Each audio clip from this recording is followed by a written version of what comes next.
Hello, क्या आप Taiwan से बोल रहे हैं? जी नमस्कार, मैं इंडिया से बोल रहा हूँ और हमें कुछ सेमीकंडक्टर चिप्स चाहिए। सो हेलो एवरीवन, क्या आपको पता है कि कुछ महीने पहले ही इंडिया ने अपना एक सेमीकंडक्टर मिशन स्टार्ट किया है, जिससे हमें एक होप मिलती है कि अगले आने वाले 5 से 6 सालों में इंडिया एक बहुत बड़ा सेमीकंडक्टर मैन्युफैक्चरिंग हब बनेगा। अगर साइंस की भाषा में देखा जाए तो दो चीजें होती है, एक होता है इंसुलेटर और एक होता है कंडक्टर। अब कंडक्टर वो चीज होती है जिसमें बिजली यानी कि इलेक्ट्रिसिटी दौड़ती है, और इंसुलेटर वो होता है जिसमें बिजली यानी इलेक्ट्रिसिटी नहीं फ्लो करती। तो ये एक बेसिक डिफरेंस है कंडक्टर और इंसुलेटर का। और इन दोनों की प्रॉपर्टीज के बीच में आता है सेमीकंडक्टर।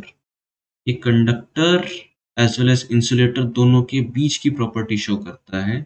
मतलब इसमें इलेक्ट्रिसिटी फ्लो कर भी सकती है और इलेक्ट्रिसिटी फ्लो नहीं भी कर सकती। तो जैसे इंसुलेटर में का एग्जांपल हो गया वुड, और कंडक्टर का एग्जांपल हो गया आयरन रॉड। ऐसे सेमीकंडक्टर का एग्जांपल है सिलिकॉन हो गया, जर्मेनियम हो गया। ये सब प्योर सेमीकंडक्टर मटेरियल्स है। सेमीकंडक्टर मटेरियल जैसे कि सिलिकॉन और जर्मेनियम हो गए, इनसे बनते हैं डायोड्स, ट्रांजिस्टर्स, आईसी यानी कि इंटीग्रेटेड सर्किट्स, ऑप्टिकल सेंसर्स। ये सारे बेसिक डिवाइसेस हैं जो कि हम सेमीकंडक्टर से बना सकते हैं। इसी के साथ साथ आजकल जो मॉडर्न कार्स हैं और आने वाले टाइम में तो इलेक्ट्रिक व्हीकल्स भी हैं, इन सब में क्या है कि इन सब में भी सेमीकंडक्टर्स यूज होते हैं और बहुत ज़्यादा अमाउंट में यूज होते हैं। इसके अलावा हाउस होल्ड गैजेट्स हो गए, यानी कि ये आपका कैमरा, आपका टैब, आपका फ़ोन, स्मार्टफ़ोन, आपका लैपटॉप, इन सब चीज़ों में सेमीकंडक्टर यूज़ हुआ। इसके अलावा जो एसेंशियल मेडिकल डिवाइस है जैसे कि ये ईसीजी मशीन है, इस ईसीजी मशीन में भी सेमीकंडक्टर यूज़ हुआ है। तो आप समझ सकते हैं कि कितना इम्पोर्टेंट है सेमीकंडक्टर हमारे लिए और हमारी मॉडर्न लाइफ के लिए। देखा जाए तो सेमीकंडक्टर्स हार्ट एंड ब्रेन है सारी की सारी modern electronics and information and technology products का। कोरोना वायरस पेंडेमिक के बाद आप जानते हैं कि हर चीज़ ऑनलाइन हो गई। Online class, online job, work from home culture, हर चीज़, जिसकी वजह से चिप पावर्ड कंप्यूटर, स्मार्टफोन्स, इन सब का इस्तेमाल बढ़ गया। क्योंकि आज तक सिर्फ Taiwan, Japan, South Korea, Netherlands, USA और हाल ही में चाइना जैसी कंट्रीज के पास ही चिप मेकिंग फैसिलिटी है। इंडिया को ऑलमोस्ट सारे के सारे चिप्स इन्हीं कंट्रीज से इंपोर्ट कराना पड़ता है।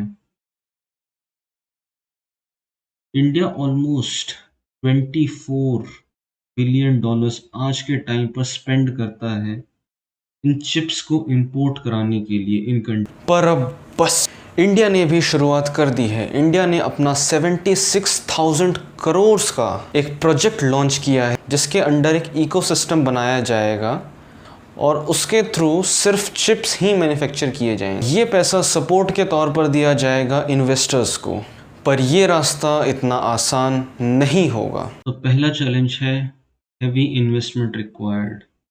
इसमें क्या है कि ये एक बहुत ही ज़्यादा कॉम्प्लेक्स और टेक्नोलॉजी इंटेंसिव सेक्टर है। इसमें बहुत ज़्यादा रिस्क है, और प्लस इसमें अगर इन्वेस्टर ने आज पैसे लगा दिए तो उसका जो रिजल्ट है वो कई सालों बाद दिखेगा। तो इसके लिए एक बहुत बड़ा पे बैक पीरियड है। इसके मैन्युफैक्चर में ये चीज़ भी ध्यान रखनी पड़ेगी कि टेक्नोलॉजी बड़ी जल्दी चेंज होती है। आज अगर 4G का ज़माना है तो कल 5G का होगा, उसके बाद 6G का होगा एंड सो ऑन। तो दूसरी चीज़ है लैक ऑफ फैब कैपेसिटीज़। इसका मतलब होता है फैब्रिकेशन कैपेसिटी। तो इंडिया ने कभी भी अपना फैब्रिकेशन यूनिट नहीं ओपन किया था, अब ओपन कर रहे हैं। तो ये एक दिक्कत है। इसके साथ-साथ आज तक जो फैब्रिकेशन यूनिट्स थी वो सिर्फ़ आज तक इसरो या डीआरडीओ जैसी ऑर्गेनाइज़ेशन के पास है। तो लेकिन इनके जो फैब यूनिट्स हैं, ये सिर्फ़ इनके रिक्वायरमेंट्स को मीट करने के लिए है। वो इनकी सिर्फ़ ज़रूरतें पूरी करने के लिए है, और वो भी इतना ज़्यादा एडवांस्ड नहीं है जो आज के वर्ल्ड की रिक्वायरमेंट है उसके हिसाब से। और फिर आता है ये रिसोर्स इनएफिशिएंट सेक्टर भी है। क्यों? इसके लिए आपको millions of litres pure water चाहिए।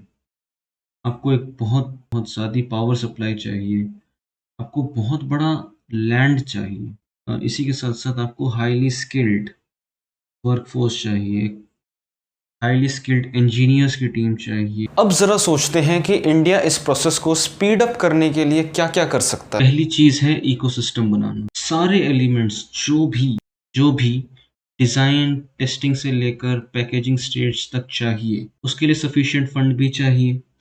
मतलब सरकार को एक मिनिमम फिस्कल सपोर्ट देना चाहिए इस सेक्टर में, और वो दे रही है सरकार। इसी के साथ-साथ जैसे कि बीईएल भारत इलेक्ट्रॉनिक्स लिमिटेड और एचएएल हिंदुस्तान एरोनॉटिक्स लिमिटेड जैसी वेल एस्टेब्लिश्ड पीएसईज हैं, इनमें इंडियन गवर्नमेंट को सेमीकंडक्टर फैब फाउंड्रीज ओपन करनी चाहिए। इसके लिए जो ग्लोबल मेजर्स हैं, जो बड़ी कंपनीज़ हैं जैसे कि इंटेल है, सैमसंग है, ताइवान की अपनी कंपनीज़ हैं, इन सारी कंपनी से हेल्प लेना चाहिए इन सेमीकंडक्टर की मैन्युफैक्चरिंग के लिए। भारत का जो पुराना सपना था स्वदेशी सेमीकंडक्टर्स बनाने का, अब उसको ड्रॉप करके आगे सोचना होगा। इंडिया को फोकस करना पड़ेगा कि अब वो बड़े कंपनीज़ जो पहले से ही इस सेक्टर में जायंट हैं उनके साथ कोलैबोरेट करके एक बहुत अच्छा सेमीकंडक्टर इकोसिस्टम बना करके इंडिया भी एक बहुत बड़ी सेमीकंडक्टर जायंट कंट्रीज़ की लिस्ट में आ जाएगी। तो सेमीकंडक्टर्स के लिए पूरी तरीके से ग्लोबल सप्लाई पर डिपेंड करना वाइज पॉलिसी नहीं है। इंडिया को आगे आना था, इंडिया आगे आया है और आने वाले समय में इंडिया एक सेमीकंडक्टर सुपर जायंट बनने वाला है दुनिया में। तो इसी के साथ धन्यवाद। अगर आपको ये वीडियो पसंद आई है तो आप इसको लाइक करिए, शेयर करिए और इस चैनल को सब्सक्राइब करिए। Thank you.